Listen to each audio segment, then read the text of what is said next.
Welcome to Bethel Online Education Hub. Learn anytime, anywhere. Don't forget to like, comment, share, and subscribe for more. Let's learn together, the Bethel way. So, good morning, class. So, welcome to your personal development. So, today, we will tackle the lesson 8, which is personal relationships. So, before we proceed to our new lesson, we have objectives.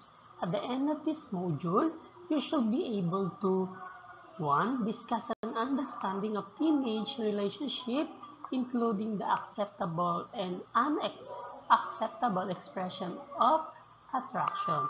2. Express his or her ways of showing attraction, love, and commitment, and identify ways to become responsible in a relationship. So here's our objectives that we need to accomplish for today.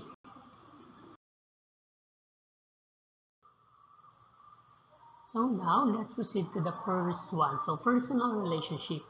Personal relationship refers to the association and close connection between people formed by emotional bonds and interactions. These bonds often grow and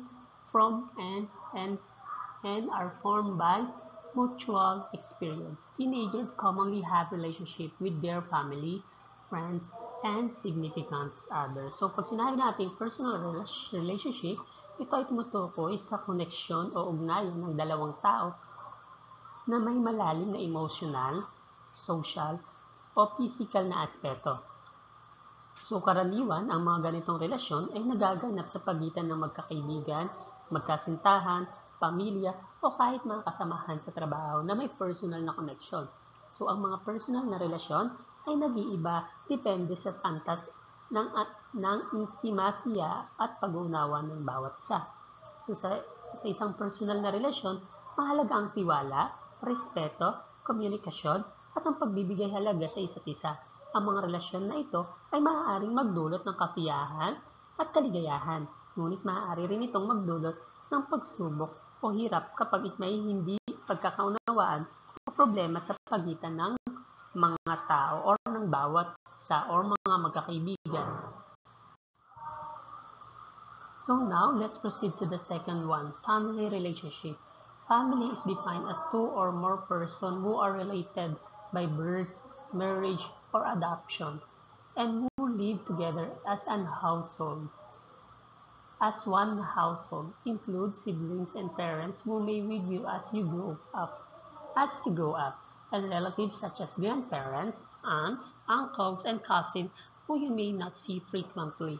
So, ang family relationship, ito ay ugnayan sa pamilya na tumutukoy sa mga connection at relasyon sa ng bawat miyembro ng ating pamilya.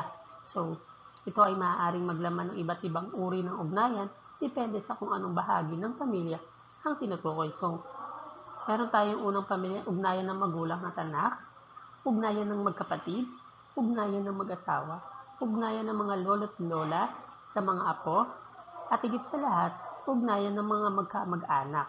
So, ang mga ugnayan sa pamilya ay tumutukoy sa pagiging malapit, pagtutulungan, at pagmamahalan ng bawat isa. At ito ay may malaking epekto sa ating mga personalidad at mga pagpapahalaga sa buhay. So now, let's proceed to the third one, friendship. Friends are the people who we are not related to, but who we choose to interact with. They are the people who we trust, respect, care about, and feel that we can confide in and want to spend time with. A friendship is a reciprocal relationship. Both people must see each other as a friend for it to exist. Ang friendship o ang pagkakaibigan daw ay ang relasyon na namumuno sa pagitan ng mga tao na mayroong tiwala, pag-unawa at pagmamahal sa isa't isa. Ngunit hindi sila magkamag-anak. Ito ay tinatawag na pagkakaibigan. So ang mga katangian ng tunay na pagkakaibigan ay tiwala, pag-unawa, pagtulong sa isa't isa, kasiyahan at pagtawa, at higit sa lahat, pagtanggap at pagiging totoo. So, ang mga magkakaibigan daw ay karaniwang magkasama sa maraming aspeto ng ating buhay, mula sa simpleng kwentuhan hanggang sa mga malaking okasyon. Ang pagkakaibigan daw ay isang mahalagang bahagi ng ating buhay. Ito ay nagbibigay ng lakas at saya sa mga araw-araw na kalungkutan at tagumpay natin sa buhay. So, yun po si friendship. So now, let's proceed to the last one, relationship. So, romantic relationship. A romantic relationship is when you feel very strongly attracted to other person, both to their personality and often also physical, and should be reciprocated by the other person in the relationship. So, ang romantic relationship o romantikong relasyon, ito daw ay isang uri ng relasyon kung saan ang dalawang tao ay may malalim na pagmamahalan at interes sa isa't isa. So, karaniwang nag-uugnay ang mga tao sa ganitong relasyon hindi lamang sa emosyonal, kundi pati na rin sa physical na aspeto ng pagmamahal. At mayroong espesyal na koneksyon na higit pa sa pagiging magkaibigan. So, ang mga katangian ng romantic relationship ay pagmamahal, pagpapahalaga sa isa't isa, pag-unawa at komunikasyon, pagtulong at suporta, pagpapakita ng pagmamahal, physical na connection, pagtutulungan sa pagbuo ng hinaharap. So, ang romantikong relasyon ay madalas na itinuturing na isang pag-ibig na nagbibigay ng kagalakan. Ngunit may kasamang pagsubok at sakripisyo. Nandiyan ang mga magkasama sa mga magagandang sandali, pero kailangan din nilang magtrabaho at magsikap upang mapanatili ang kanilang pagmamahal sa kabila ng mga hamon sa buhay. So now, let's proceed to the 3 brain systems of love, or stages of falling in love. So now, let's proceed to the first one. Lust refers to an urge or desire that motivates us to partake in sexual activity. So, ang lust, o ang ibig sabihin sa Tagalog is pagnanasa. Ito ay isang uri ng matinding sexual na pagnanais na karaniwang hindi nakabase sa malalim na emosyonal na koneksyon. Sa madaling salita, ang lust o pagnanasa ay isang physical na attraction na higit na nakatutok sa sexual na kagustuhan o kasiyahan kaysa sa emosyonal na ugnayan. So, ang lust ay tumutukoy sa matinding pagnanasa o attraction na hindi laging nauugnay sa pagmamahal o pangmatagalang relasyon. So, madalas, ang mga taong may lust ay nagpapakita ng interes sa isa't isa batay lang sa physical na hitsura o sexual na pangangailangan nang walang malalim na emosyonal na connection. So, mga katangian nito is pangunahing pagtutok sa physical na attraction, panandaliang pagkilala, physical na pagkilos, hindi laging may paggalang. So, yun po yung mga katangian ni lust. So, pagkakaiba ng lust at love, si lust, pagnanasa na tumututok sa physical at sexual na aspeto na hindi kinakailangan ng emotional na connection. Si love naman, ang pagmamahal ay malalim na emotional na connection na may kasamang malasakit, respeto at pagpapahalaga hindi lamang sa physical, kundi pati na rin sa personalidad at pagkatao ng isang tao. So, minsan ang lust at love ay maaaring maghalo o magkapalit sa isang relasyon, lalo na sa mga unang yugto, kaya't mahalaga ang malinaw na komunikasyon at pag-unawa sa bawat nararamdaman.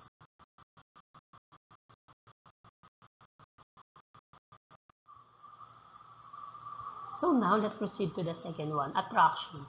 Attraction is described as the love structure phase. This is the stage when a person loses sleep and appetite over someone and become excited to someone while daydreaming of a special person. It is a part of lust because it involves focusing our attention to a particular person or desire. Many factors influence attraction. So, ang attraction daw o attraction ito ay ang natural na pakiramdam ng paghanga o interes na nararamdaman natin patungkol sa ibang tao na maaaring maging physical, emotional, o kahit intellectual.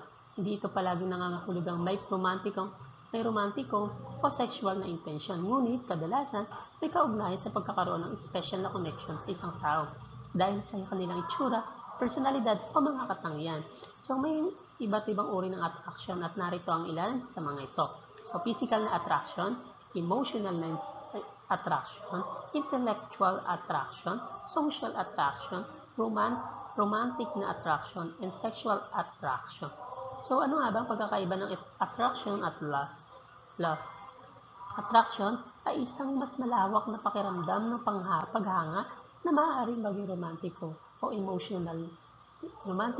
emotional, or physical. Si lust naman ay isang mas tiyak na sexual na pagnanasa na kadalasan ay nakatutok lamang sa physical na aspeto ng isang tao at hindi palaging may emotional na connection. So, ang attraction din daw ay isang napaka-personal na karanasan at maaaring magbago depende sa sitwasyon, sa panahon at mga karanasan natin. So minsan, ang attraction ay isang hakbang na humahantong sa mas malalim na pagkakaibigan o relasyon. Maaari rin itong manatiling isang simpleng paghanga lang. So yun po si attraction.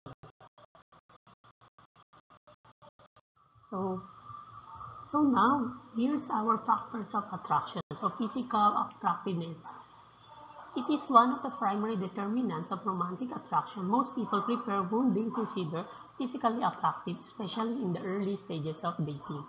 Number B, proximity. So people tend to get attracted to people who are geographically closer to them. They are more likely to develop feelings of mutual familiarity with the people who live close to us or go to school with us and increased level of comfort when there is regular contact and no prior negative feelings. So letter C, similarity. So people pick partners who we have similarities with, such as social class, background, religious beliefs, age, and education. The more attitudes and opinions two people share, especially when they are similar, the more they will want to do the same activities and will create a strong bond between them. The next one and the last one is reciprocity. People like others who like them back. People feel needed when someone does something good for them and tend to reciprocate the action. The more we are liked by someone they equally like, the more we behave in ways that promote mutual feelings of liking. So, yan po yung apat na factors of attraction. So, sila po yung factors ng attraction. So now let's proceed to the third one. So attachment. Attachment is a deep and enduring emotional bond that connects one person to another across time and space. It is when long-lasting commitments are exchanged. So pag sinabi natin attachment, ito ay pagkakabigkis. Sa Tagalog, ito ay tumutukoy sa malalim na emotional na pagkaugnay o pagkapit ng isang tao sa isang mahalagang tao sa kanyang buhay. So maaaring kaibigan, magulang, partner o anak. Isa ito sa mga pinaka-natural na emosyon na nararanasan ng tao mula pagkabata hanggang pagtanda.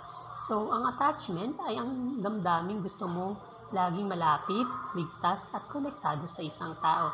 So, ang mga uri nito is batay sa attachment ni theory ni John Bowlby. So, secure attachment, tiwalang pagkakabigkis. Pangalawa, anxious attachment, balisa o di panatag na pagkakabigkis. Pangatlo, avoidant attachment, iwasang pagkakabigkis. Disorganized attachment, magulo o malabong pagkakabigkis. So, ano ang iba't ibang relasyon ng attachment sa magulang, sa romantikong relasyon, at higit sa lahat sa kaibigan. So, ano ang kaibahan ng attachment sa love, lust, at attraction? Si attachment, ito ay emotional na connection at seguridad. Si love naman, mas malawak, may kasamang attachment, respeto at commitment. Si lust naman, sexual na pagnanasa o physical na paghahangad. Si attraction naman, paghanga o paghila sa isang tao. So, mga halimbawa nito is isang bata na umiiyak kapag umalis ang kanyang ina. Secure attachment ang tawag doon. So, isang tao na next halimbawa is isang tao na hindi komportable sa pagiging sweet ng partner. Ang tawag doon ay avoidant attachment. Pangatlong halimbawa, ito isang taong sobrang clingy at natatakot maiwan. So, ang tawag doon, anxious attachment.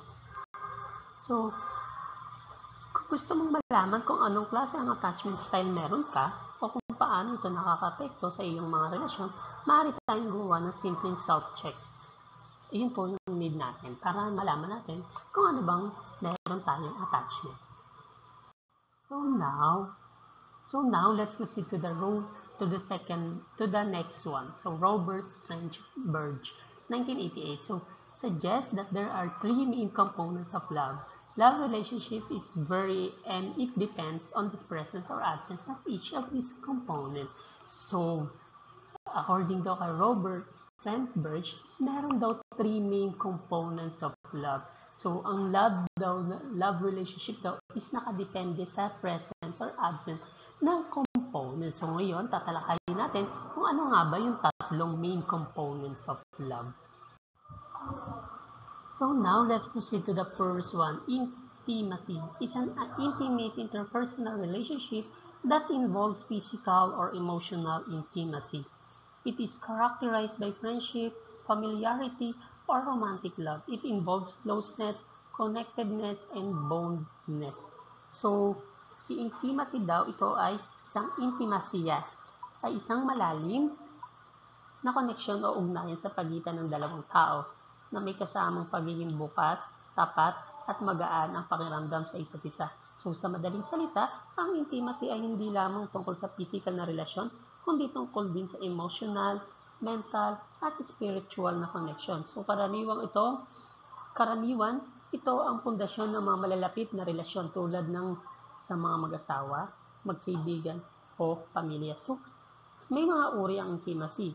Emotional na intimacy, physical na intimacy, intellectual na intimacy, spiritual na intimacy. So, yun po yung mga uri ng intimacy. So, bakit mahalaga ang intimacy?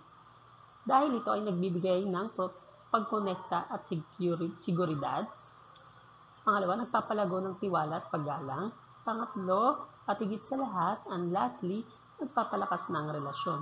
So, pagkakaiba ng intimacy at lust? Si intimacy, ito ay tumutok sa malalim na connection sa pagitan ng mga tao, hindi lang sa physical kundi pati na rin sa emotional at intellectual na aspeto. Si lust ay mas nakatutok sa physical na pagnanasa o sexual na attraction na hindi laging nagre-representa ng malalim na emotional na connection. So halimbawa ng intimacy, mag-asawa.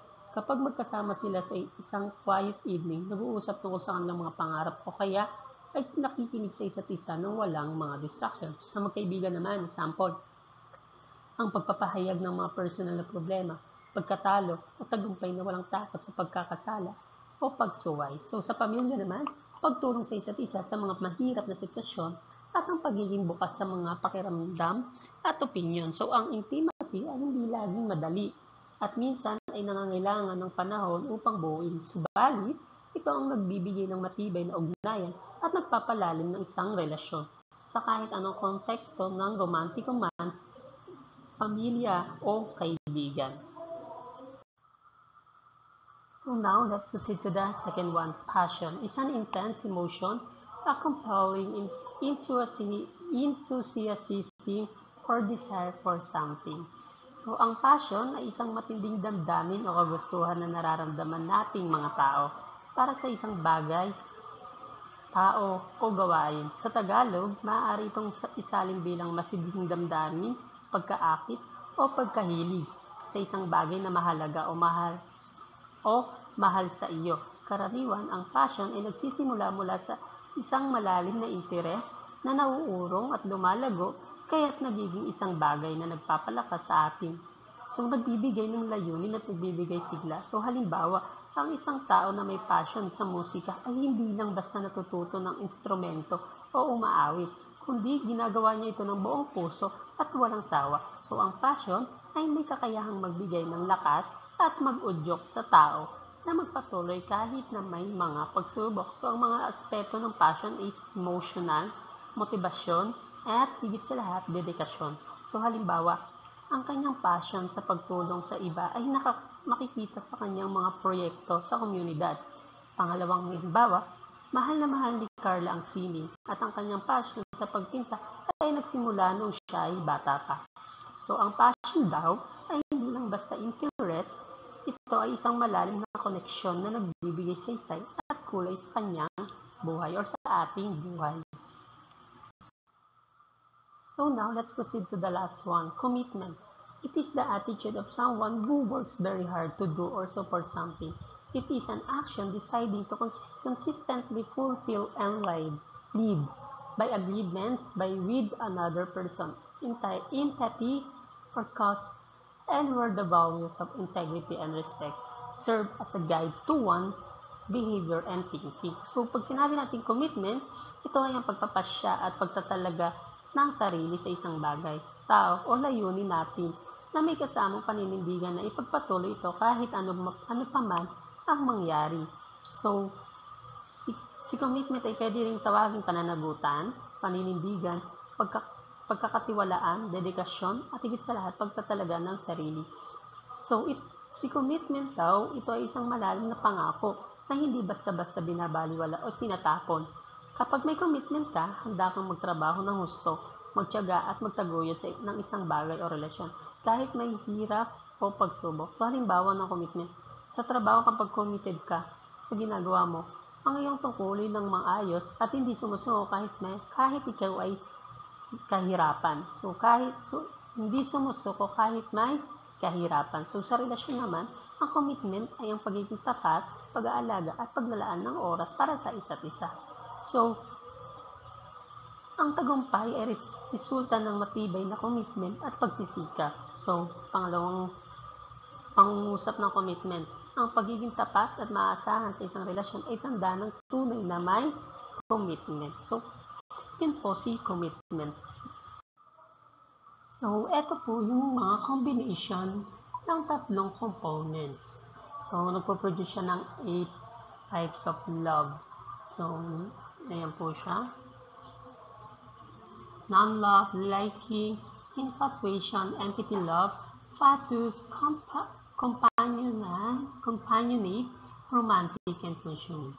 So, yun po yun. So, ito po yung the combination of 3 components.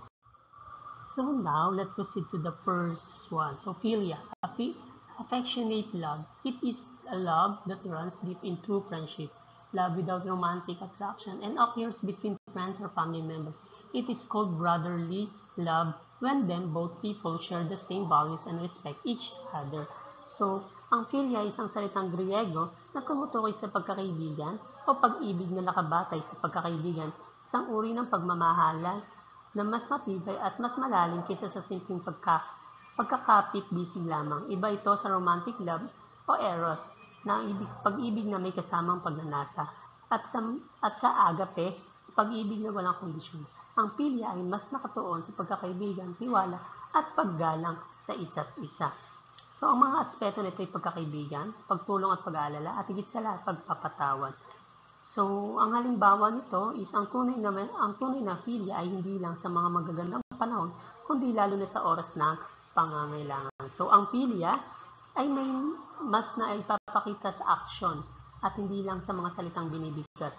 Masaya ito sa pagpapalakas ng samahan at pagtulungan, at ito ang isang mahalagang bahagi ng ating mga ugnayan sa iba. So now, let's proceed to the second one, pragma, enduring love. It is a mature love that develops over time. Commitment and efforts are needed to reach pragma. Instead of falling in love, you are standing in love with a partner by your side. So, ang pragma ay isang Griegong salita na tumutukoy sa isang uri ng pag-ibig. Isang uri ng pag-ibig na may kasamang matibay na dedikasyon, pangako at pag-unawa na tumatagal sa paglipas ng panahon. Sa madaling salita, ito ay ang mga pragmatikong at mahinahong pagmamahal na hindi batay sa mga matinding damdamin na pagkakaakit o romantikong emosyon, kundi sa malalim na pagpapahalaga, pagkilala sa halaga ng isa't isa, at pagtutok sa pagpapalago ng relasyon. So here's our ways to show this love. Continues to strengthen the bond of long-term relationship. Pangalawa, seek and show effort with your partner. Choose to work with your partner forever. So now let's proceed to the third one, storge. Familiar love. It is a naturally occurring love rooted in parents and children, as well as best friends. It's an infinite love built upon acceptance and deep emotional connection. This love comes easily and immediately in parent and child relationship. It flows between parents and children or childhood friends. So ways to show this love: sacrifice your time, self or personal pleasure, quickly forgive harmful action, share memorable and impactful moments, and also the show gratitude towards the people close to you. So ang storge ay isa sa mga uri ng pag-ibig na tumutukoy sa pagmamahal ng pamilya, lalo na ang pagmamahal ng magulang sa kanyang anak. So ang salitang ito ay nagmula sa Griyegong wika at hindi ito isang pagmamahal na may kasamang pagnanasa o romansa, kundi isang uri ng malalim at natural na connection na matatagpuan sa loob ng pamilya. So ang mga katangian nito is pag-aalaga at pagtanggap, likas na natural, pagpapatawad, pagkakaroon ng pundasyon. So halimbawa nito, ang pagmamahal na nararamdaman ng magulang para sa kanilang anak ay isang halimbawa ng storge. Hindi ito nawawala o natitinag kahit na may mga pagsubok sa buhay. So yun po si storge. So yun po yung ibig sabihin ni storge. So now, let's proceed to the fourth one, eros, romantic love. It is a personal infatuation, a physical pleasure. It is a passionate love displayed through physical affection. So, ways to show this love: admiring someone's physical body, engage in physical touch, such as hugging and kissing, but it is not appropriate for you yet. So, si Eros daw ay isang konsepto mula sa mitolohiyang Griego na tumutukoy sa Diyos ng pag-ibig, sexual na attraction, at kagustuhang romantiko. Sa Griego mitolohiya, si Eros ay anak ni Aphrodite, ang Diyos ng pag-ibig, at siya ay may kapangyarihan na magpasimula ng pagnanasa at pagmamahal sa mga tao at Diyos. So sa modernong pananaw, ang Eros ay kadalasang tumutukoy sa isang uri ng pag-ibig na may kasamang sexual na attraction o matinding physical na paghahangad. So may pagkakaiba ito sa ibang uri ng pag-ibig tulad ng storge, philia, and agape. So sa madaling salita, ang eros ay isang uri ng pagnanasa o romantikong pag-ibig na madalas na may kinalaman sa physical na attraction. So yun po si eros, or sa madaling salita is romantic love. So now let's proceed to the fifth one. So lodos. So lodos is a playful love, flirting and beginning stages of intimate love. It is a childlike and flirtatious love found in the beginning. This type of love consists of teasing, playful motives, and laughter between two people. So ways to show this love: spend time together to laugh and have fun. 2. Exemplify childlike behavior together. So ang lodos ay isa daw sa mga uri ng pag-ibig na tinutukoy sa mga klasikong konsepto ng pag-ibig at karaniwang tinutukoy bilang laro ng pag-ibig o magsaya sa romantikong relasyon. So sa simpleng salita, ang lodos ay isang uri ng pag-ibig na hindi seryoso at may halo kasiyahan at kalayaan. Ito ay madalas na walang malalim na commitment at mas nakatuon sa kasiyahan, pagpapakasaya at pagkakaroon ng magaan na relasyon. Sa konteksto ng pagmamahal, ang lodos ay may kinalaman sa mga kasayahan ng pagkakaroon ng flirtations, panliligaw o mga relasyon na hindi pa seryoso. So kadalasan ito ay tinuturing na isang mas playful o mas magaan na uri ng pagmamahal na madalas ay hindi naglalayong magtagal ng pangmatagalan, kundi ang magsaya at magkaroon ng mga simpleng karanasan sa isang relasyon. So sa madaling salita, si lodos ay ang uri ng pagmamahal na mas malaya at hindi masyadong mabigat. So kadalasan, ito ang uri ng relasyon ng mga kabataan o ng mga tao na hindi pa handa para sa seryosong commitment. Now, let's proceed to the mania. So mania. Mania is an obsessive love. Obsessiveness or madness over a love partner is mania. It leads to unwanted jealousies or possessiveness. So ways to avoid this love: recognize obsessive or possessive behavior before acting upon it. Focus on yourself more than another person. So lastly is put trust into your relationship. So pag sinabi nating mania or mania ay isang pang-uri ng pag-ibig na matatagpuan sa mga classical na pag-uuri ng mga uri ng pagmamahal. Ang mania or mania ay tumutukoy sa isang uri ng pag-ibig na labis, malupit, at minsan ay mapanira. Sa simpleng salita, ito ay isang uri ng pagmamahal na nagiging obsessive or kontrolado. Sa mga relasyon ng manya, ang isang tao ay may matinding pangangailangan at pagnanasa na makuha ang atensyon o pagmamahal ng kanyang kapareha at madalas itong nauurong o nagiging sanhi ng hindi magandang emosyonal na kalagayan. So, ang mga taong nakakaranas ng mania or mania ay madalas na nakakaranas ng pagka-obsess, pagkaselos, emosyonal na pagkapagod at pagkontrol. Sa kabila ng mga negatibong aspeto nito, ang mania or mania ay maaari ring magmukhang isang passionate o all-consuming na pagmamahal sa mga mata ng iba. Gayunpaman, ang ganitong uri ng pag-ibig ay madalas na naging sanhi ng mga problema, hindi lang sa relasyon, kundi pati na rin sa kalusugan ng emosyonal ng bawat isa. So yun po si mania or mania. So now, let's proceed to the philautia or self-love. It is having a healthy self-compassion, love towards oneself. It is when you recognize your self-worth and don't ignore your personal needs. Self-love begins when acknowledging your responsibility for your well-being. So ways to avoid this love, respect, accept, and appreciate yourself. Creative environment that nurtures your well-being.